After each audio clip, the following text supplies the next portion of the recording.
নমস্কার, die external threading dreaming এর এই সেশনে আপনাদের স্বাগত। তাহলে এই অধিবেশনটি শুরু করা যাক। কিছু শেখার উদ্দেশ্য নিয়ে এই বিষয়টি শুরু করা যাক। এই বিষয়ের শেষে আপনি বুঝতে সক্ষম হবেন স্টাডস এবং ডাইস এবং তাদের প্রকার সম্পর্কে বুঝে নিন। ডাইস ব্যবহার করে এক্সটার্নাল থ্রেডিং সম্পর্কে জানুন। সরঞ্জাম প্রয়োজন: ডাইস এবং die stock, vice, hand reamer, tap wrench, stud bolt বা ব্ল্যাঙ্ক, বোল্টস এবং নাটস, গো এবং no go gauge, vice clamp, try square, cylindrical pins. উপকরণ প্রয়োজন: কাটিং ফ্লুইডস প্রয়োজন অনুযায়ী। স্টাডস এবং বোল্টস কি? বোল্ট হলো একটি থ্রেডেড শাফট যার এক প্রান্তে একটি হেড থাকে, যখন একটি স্টাড বোল্টের উভয় প্রান্তে থ্রেড থাকে যার মাঝখানে একটি প্লেন শ্যাঙ্ক থাকে। ডাই হলো একটি যন্ত্র যা স্ক্রু থ্রেডস বানায়, কাটিং বা মেল বোল্ট পোর্শন ফর্ম করে যেটা ফিমেল নাটের সাথে মিলিত হয়।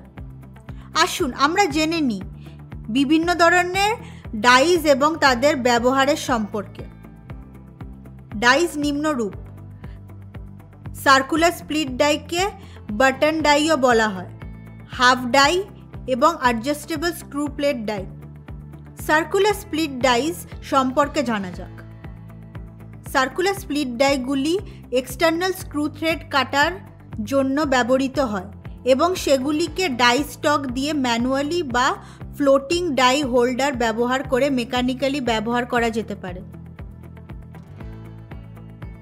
সার্কুলার স্প্লিট ডাইসের জন্য বাটন প্যাটার্ন স্টকের সাইড স্ক্রু রয়েছে যা আপনাকে কাটার আকার এবং গভীরতা পরিবর্তন করতে দেয়।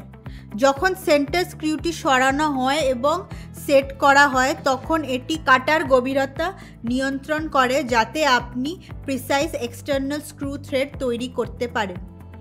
হাফ ডাই সার্কুলার ডাইস জোড়ায় ব্যবহৃত হয়, যার মধ্যে হাফ ডাই শক্তিশালী হয়। এক্সটার্নাল স্ক্রু থ্রেডগুলির প্রিসাইজ থ্রেডিংয়ের জন্য কাট ডেপথ নিয়ন্ত্রণ করতে সহজ অ্যাডজাস্টমেন্টস করা যেতে পারে।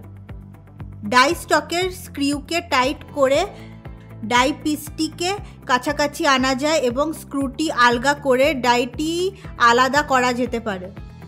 থ্রেডিংয়ের সাহায্যের জন্য একটি বিশেষ ডাই হোল্ডারের প্রয়োজন।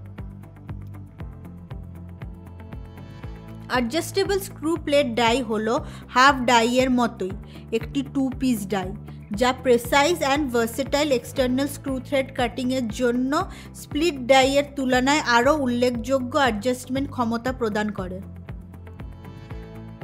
অ্যাডজাস্টেবল স্ক্রু প্লেট ডাই দুটি ডাইয়ের অর্ধাংশ নিয়ে গঠিত, যা একটি থ্রেডেড প্লেট, গাইড প্লেট ব্যবহার করে একটি কলারে সুরক্ষিতভাবে রাখা হয়, যা ফাস্টেনিং মেকানিজম এবং একটি গাইড হিসেবে উভয়ই কাজ করে। থ্রেডিংয়ের সময় সঠিক অ্যালাইনমেন্ট নিশ্চিত করে, যার ফলে সঠিক এবং কনসিস্টেন্ট স্ক্রু থ্রেড হয়।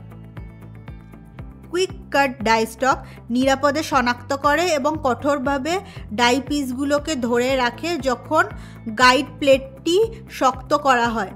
কলারের অ্যাডজাস্টিং স্ক্রুগুলির ব্যবহার করে সহজে অ্যাডজাস্টমেন্টস করার অনুমতি দেয়।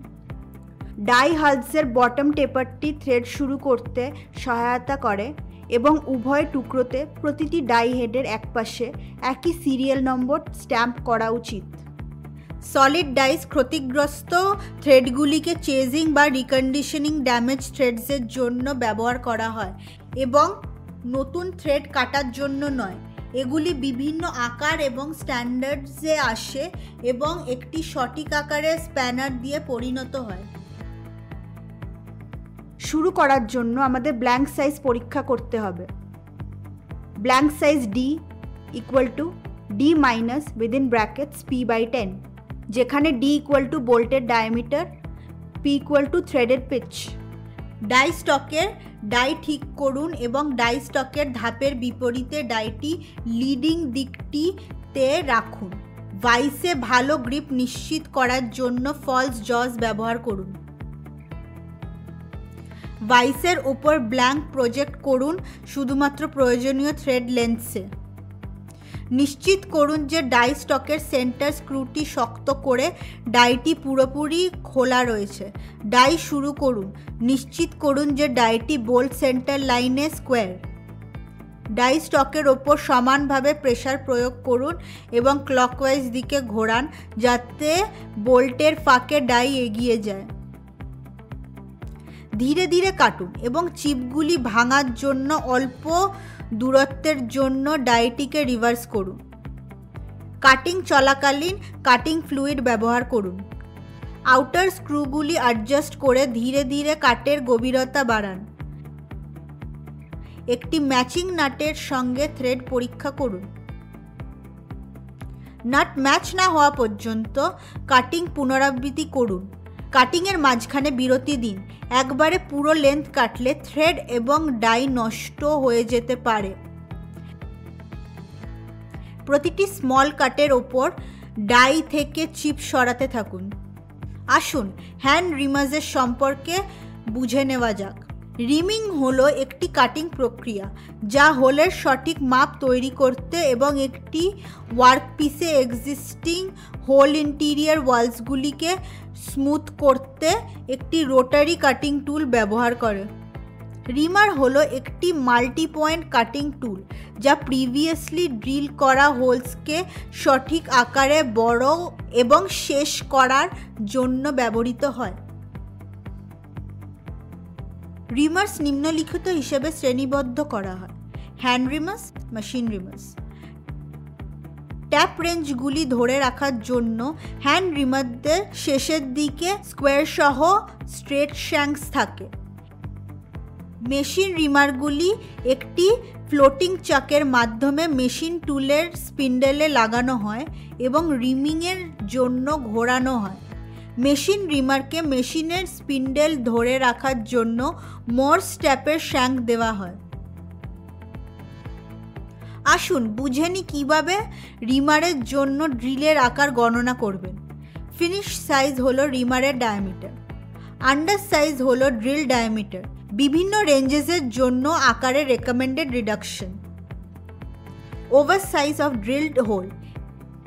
এটি সাধারণত বিবেচনা করা হয় এইভাবে যে একটি টুইস্ট ড্রিল তার ডায়ামিটারের চেয়ে বড় একটি গর্ত তৈরি করবে। গণনার উদ্দেশ্যে ওভারসাইজ 0.05 মিলিমিটার হিসাবে নেওয়া হয়। সমস্ত ড্রিলের ডায়ামিটারের জন্য হালকা ধাতুগুলির জন্য আন্ডার সাইজ 50% বড় হবে। Drill size equal to rimmed size minus within brackets undersize plus oversize. Finish size equal to 10 mm, undersize 0.2 mm, oversize equal to 0.05 mm. Hence, drill size equal to 10 minus within bracket 0.2 plus 0.05 mm equal to 10 minus 0.25 mm equal to 9.75 mm. একটি hole reaming করার অনুশীলনের জন্য job sequence নিম্নরূপ: hold job in vice, select correct type of reamer, hold reamer in tap wrench, ream the hole by using sufficient coolant, give uniform hand pressure while reaming, check the hole with a go and no go plug gauge. Hand reaming পদ্ধতি: hole length সামান্য chamfer করুন। এটি burst অপসারণ করে এবং vertically রিমার align করতে সাহায্য করবে। বেঞ্চ ভাইসে ওয়ার্ক ঠিক করুন। ফিনিশ সারফেস রক্ষা করতে ভাইস ক্ল্যাম্প ব্যবহার করুন। জবটি হরাইজন্টাল কি না তা নিশ্চিত করুন। স্কোয়ার এন্ডে নিরাপদে ট্যাপ রেঞ্জ ঠিক করুন। রিমারটি হোলে ভার্টিক্যালি রাখুন। একটি ট্রাই স্কোয়ার ব্যবহার করে অ্যালাইনমেন্ট পরীক্ষা করুন এবং প্রয়োজন হলে অ্যাডজাস্ট করুন। সামান্য ডাউনওয়ার্ড প্রেশার প্রয়োগ করার সময় ট্যাপ রেঞ্জটি ক্লকওয়াইজ দিকে ঘুরিয়ে দিন। ট্যাপ রেঞ্জের উভয় প্রান্তে সমান প্রেশার প্রয়োগ করুন। হোল স্ক্র্যাচিং প্রতিরোধ করতে রিভার্স টিউনিং এড়িয়ে চলুন। নিচের দিক থেকে ক্লিয়ার টেপার লেড লেন্থ নিশ্চিত করে হোলটি সম্পূর্ণরূপে রিম করে দিন। ভাইসের ওপর আঘাত করার জন্য রিমারের এন্ডসকে অনুমতি দেবেন না।